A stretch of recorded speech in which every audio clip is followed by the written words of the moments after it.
So hello, everyone. I'm Dorothée Baumann-Pauly. I'm the director of the Geneva Center for Business Human Rights and the NYU Stern Center for Business Human Rights. I'm excited to talk today to Shai de Toledo. He's the co-founder of HB Antwerp, a diamond company, and he says he's working towards an industry transformation. Shai, thank you for joining us today and agreeing to contribute to the platform that we're building with the Global Business School Network for Human Rights to highlight businesses that work towards transformation and the integration of human rights in business models. Good morning. Morning, and thank you for having me. I have three questions for you, Shai. So the first one is the diamond industry is known for being rather conservative and sometimes even exploitative. So for many of us, the Hollywood movie Blood Diamonds left lasting and shocking impressions. So how is your business different and transformational? Well, I think the movie has probably done so much, um, I would say, damage, but the right type of damage. Um, the right type of damage that shows that someone with a story, even if it's a 1 hour story, it can really have an impact on the way uh, maybe not my generation, but certainly younger are thinking, and I think um, we did not build a diamond company, but we built a mineral infrastructure, and I think that's probably where it all begins, where you look at an industry which is so segmented and roughly 25 players, and each one of them is doing its own bit and basically passing on the diamond as almost as a hot potato from one to another without having any ability to take any ownership on it. But more than that, with ownership comes responsibility. So they don't have that responsibility as well. So if you know that you are just the holder of that asset for a very short period of time, which is maybe a day, maybe a week, the add value that you give to it is relatively minimal, maybe a bit more if you are transforming it to polished. But in any case, it's with you between a day to 90 days. And the amount of responsibility that you're willing to take for it is very minimal, if any. Um, and the other thing that you don't really care about, and that starts from the mindset, is aggregation. So it's aggregation at the source, like with the giants which are aggregating diamonds from across the world, to the aggregated product that you get, which is basically a GIA certificate or another type of international certificate. So on both ends, there is no real celebration of provenance. And when there's no celebration, then there's no really need to look into what's happening in those places. So to your question, what we have built is a mineral infrastructure that really takes ownership and responsibility, and as a result of it, able to celebrate provenance for the first time. So what we have done is we made sure that we connect ourselves with the miner and with the country, which we feel are at the highest level um, of of scrutiny, whether it's Botswana as the only real proven democracy in sub-Saharan Africa, whether it's with our partners Lucara, who is a Canadian mining company who has one single asset, which is the Karori mine, that really celebrates the community around it.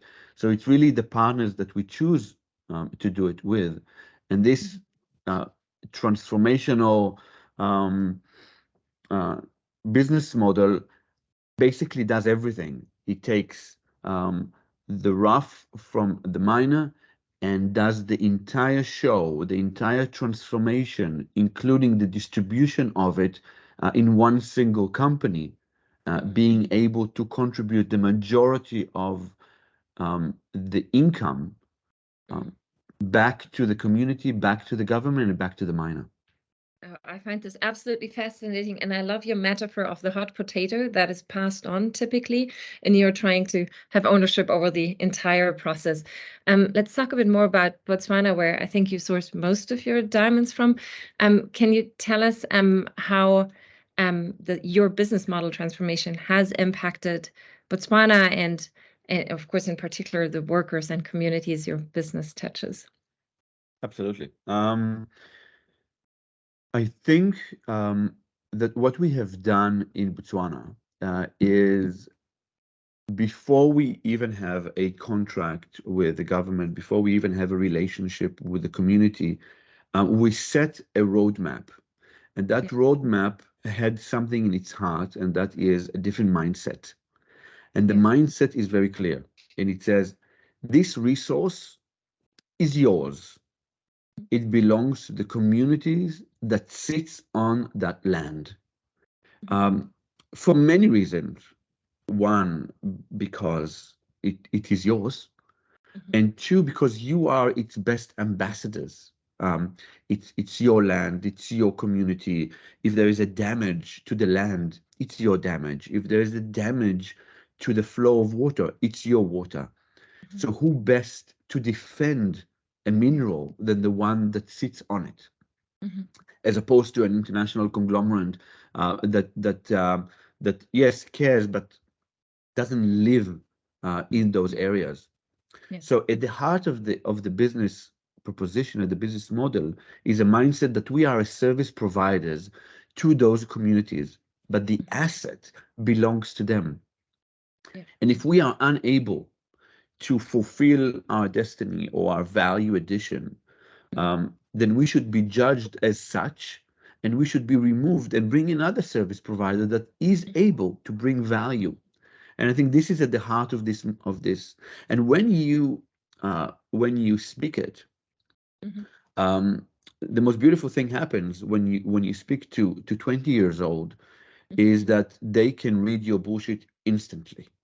And if you are not walking the walk, you will be sorry that you even started the discussions, because you'll be worse off if you just stayed in your little cave and said nothing.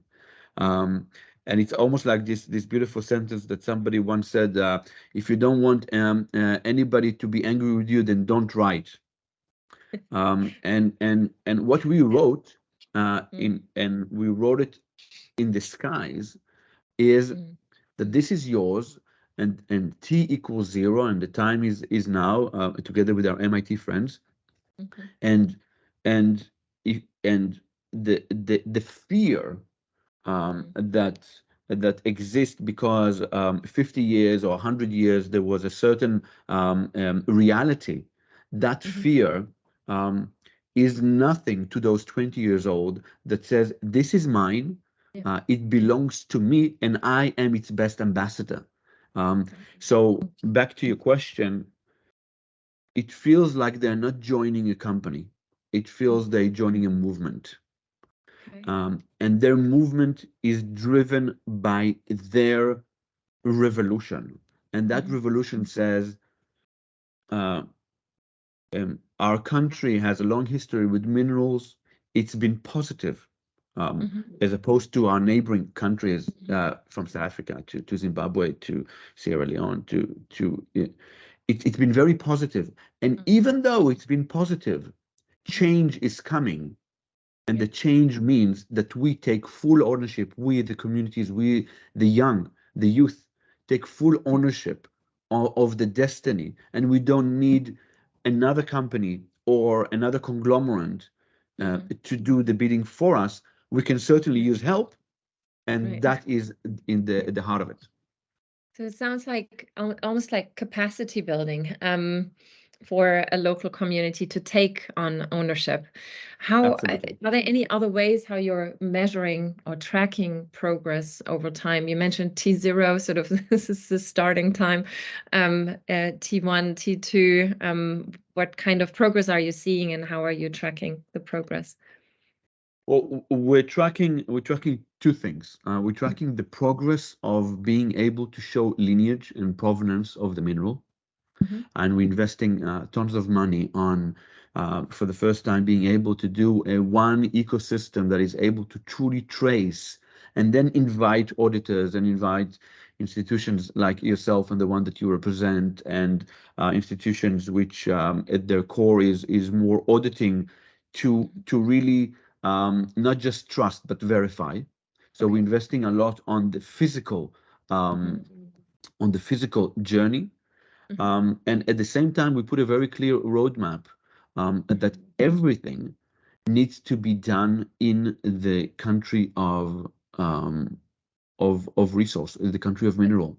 So that means that everything over the next 2-3 years, everything from marketing to R&D to jewelry setting to branding to transformation of the stone, and all the way to the consumer, everything has to happen locally.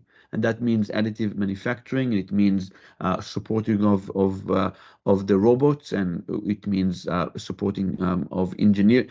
The entire network needs to be built, and that is how you truly affect change, rather than just do one bit of the transformation in the country of origin. Very interesting. Certainly also requires investment and a lot of your time. Yes. Final question to you, Shai. So many who will watch this video are also instructors at business schools. And so what do you think the next generation of business leaders needs to know to manage and lead transformations in their respective industries? I will attempt to answer this very impossible question. I think that Gen Zs and millennials and whoever is at school now, whether he's a bit older or younger, or whether that would be their colleagues or whatever, they respond more than ever, and they're hardworking. I mean, the entire team which is running HB, our company, is the average age of 26. For most of them, it's their first job after their masters. They work from unbelievable hours. They meet in the weekends to speak about work. It's If you have an idea, if you have a narrative which is bigger than money, and it's bigger than your ego, and can have an impact, people will follow. They just need a good reason, and they will constantly audit you, and they will constantly question you, and it will take nothing for granted. But if they're in, they're in. And once they are in, they are the one that will drive the change. I mean, it's just unbelievable, and almost everything they say about efficiency or willingness to work of this age group is really just give them a cause and make the cause real, and it's magic. Fantastic. That's a great way to end this interview. And thank you for sharing your insights. It's encouraging to hear how motivated the next generation seems to be, if the reason is given and is right and there's purpose. Thank you so much, Shai. Thank you, Dora. Thank you so much. Goodbye. Thank you.